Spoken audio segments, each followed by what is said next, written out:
हम गाय को खिलाते हैं? इस सवाल का उत्तर आज हम आपको प्रैक्टिकल दिखाएंगे। अहमदाबाद के एक बलाड़ गांव में हम आए हुए हैं। यहाँ पर आपको हम दिखाएंगे कि संतों की क्या महिमा होती है, गायों की क्या महिमा होती है। गाय हमारा पोषण करती है या हम गाय का पोषण करते हैं।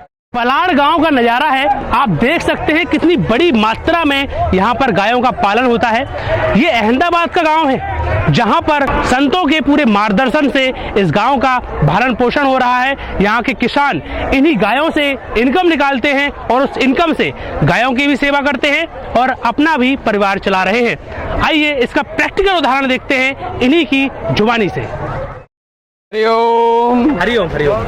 क्या कारण है कि आप इतनी भारी मात्रा में इस गांव में गौ सेवा कर रहे हैं? गाय हमारी माता है। सदियों से ऋषि मुनि वो चले आते हैं। अभी वो आसाराम बापू है, गौ सेवा में इतने लगे हैं। गौ सेवा के लिए बलिदान देते हैं और संतो बलिदान दे सकते हैं। कोई गौ का थोड़ा भी कुछ कर दे ना तो संतों का यहाँ रुआटा खड़ा हो जाता है, रूंगटा खड़ा हो जाता है कि हमारे देश में गाय को ऐसे जुल्म हुआ।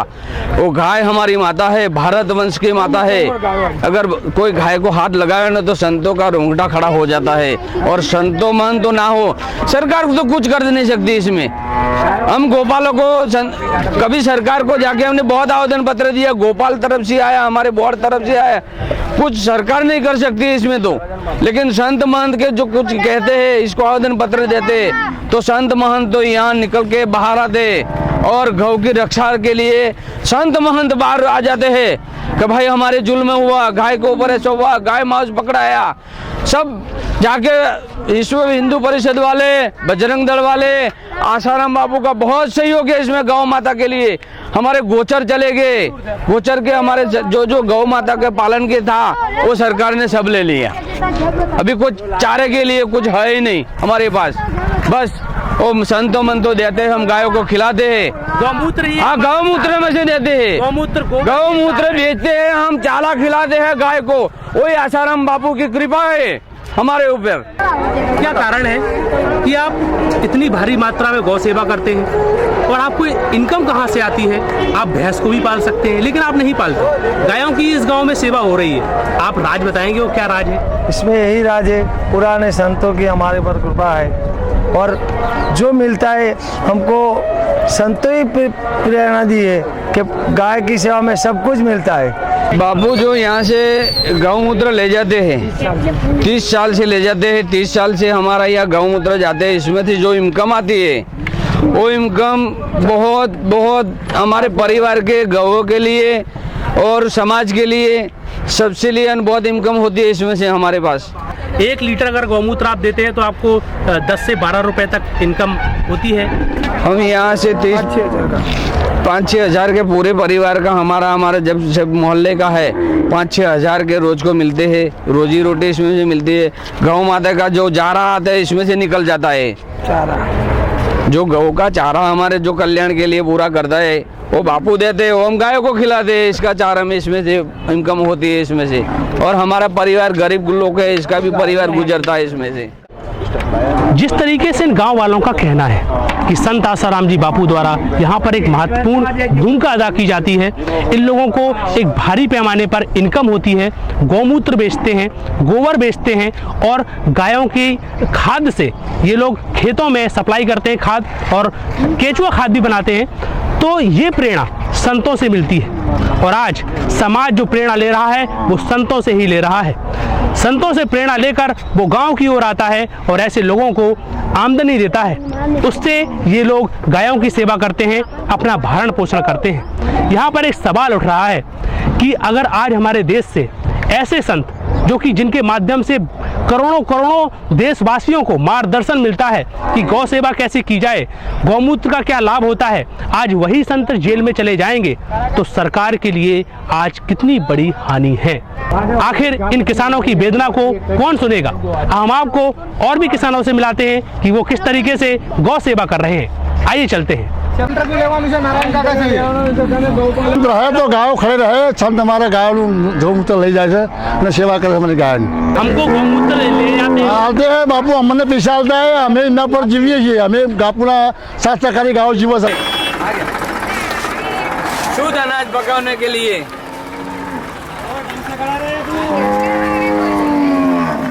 बापूजी पे बहुत अन्याय है, बहुत जुल्म हो रहा है। आसाराम बापू जेल में 2.5 साल से है, बहुत गलत है। आसाराम बापू सही है। आसाराम बापू हमारे 15 साल से गौमूत्र ले जाते हैं और दूध ले जाते हैं, हमारा बच्चे का भरण पोषण करते हैं। बहुत सही है आसाराम बापू। ये सरकार गलत कर रही है, हमारे बापू के लिए न्याय करो।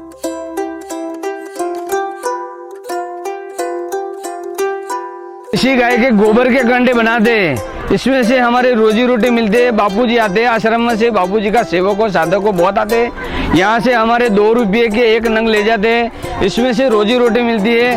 हमको महीने में 15-20 हज़ार रुपया इसमें से मिल जाता है। हमारे रोजी रोटी, हमारे बच्चे का पालन होता है। और महायज्ञ में बापू साधक करते हैं, इसमें इसकी पूजा के लिए वो कंडे ले जाते हैं, बहुत कंडे ले जाते हैं। गाँव में से सबको मिलता है रोजी रोटी। अहमदाबाद में स्थित एक छोटा सा गांव बलाद गांव का आपने ये सीन देखा कि किस तरीके से किसानों को गायों की सेवा से इनकम होती है। संत कैसे गायों की सेवा करते हैं, उनकी प्रेरणा से कैसे इनको गौमूत्र का उचित दाम मिलता है।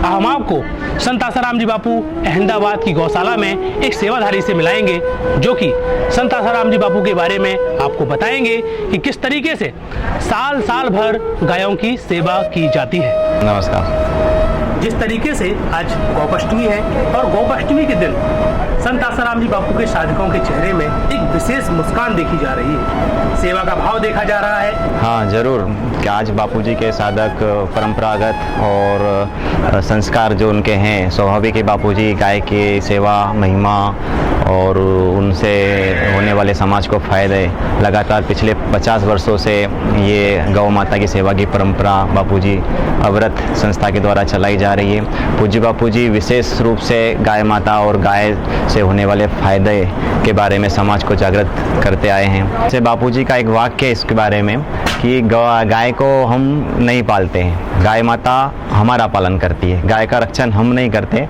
गाय माता स्वयं सबका रक्षण करती है, उसके शरण में आए लोगों का। तो इसमें से विशेष आप गौमूत्र के विषय में क्या बोलना चाहेंगे? गौमूत्र का तो शास्त्रों में ऐसा कहा गया है कि एक स्वर्ण मुद्रा दान करके भी सुबह गौमूत्र यदि पीने को मिल जाए तो ले लेना चाहिए, ऐसा शास्त्रों में कहा गया है। और गौमूत्रों के वैज्ञानिक तौर पर बहुत सारे फ़ायदे हैं, उससे बहुत असाध्य कैंसर जैसे रोग भी मिटते हैं। तो गौमूत्र की तो महिमा अपरंपार है, इसका सेवन करने से देश समाज लोग समृद्ध बनेगा, स्वस्थ बनेगा। आज हमारे देश में 30,000 वैध और 35,000 अवैध कत्लखाने चलाए जा रहे हैं। हम आपको एक आंकड़ा ही बताते हैं कि सन 2014 से सन 2015 में भारत पहला गौमांस निर्यात करने वाला देश प्रथम श्रेणी में आ चुका है। तो सरकार से और समाज से और उन आगेवानों से, सभी से, संस्थाओं से, संगठनों से यही अपील करेंगे कि गाय की सेवा में सभी तरह से सभी को आगे आना चाहिए। बापूजी की तरफ से पिछले 50 सालों से संस्था में गाय की महिमा और गाय रक्षण के कार्य किए जा रहे हैं और हमारे पूरे प्रयत्न पूर्वक सारा बापूजी का साधक परिवार, पूरा समाज कटिबद्ध है गाय माता की सेवा के लिए और हम हमेशा ये करते रहेंगे। कौन सा ताकत वाला भोजन है? कोई बोलेगा मक्खन, कोई घी, कोई केसर, कोई बादाम, कोई कस्तूरी। नहीं, शुद्ध वायु, और शुद्ध वायु भी अति शक्तिशाली बनाना हो तो गाय के गोबर का उपला वो जला दिया और उसमें गाय के घी की बूंदें डाल दी। वो जो धूप होगा, 1 चम्मच अगर 5 ग्राम 6 ग्राम घी का धूप होता है तो 1 टन 1000 किलो वायु शक्तिशाली बन जाता है। अब मैं तो 1000 किलो काय को बनाऊंगा, मैं तो अपना कमरे की खिड़कियां थोड़ी बंद कर देता हूं और गोचंदन अगरबत्ती को जरा घी में डुबा देता हूं अथवा घी की बूंद ऊपर डाल देता हूं। वो सुगंधित वायु होती है और श्वास खींचता हूं, शरीर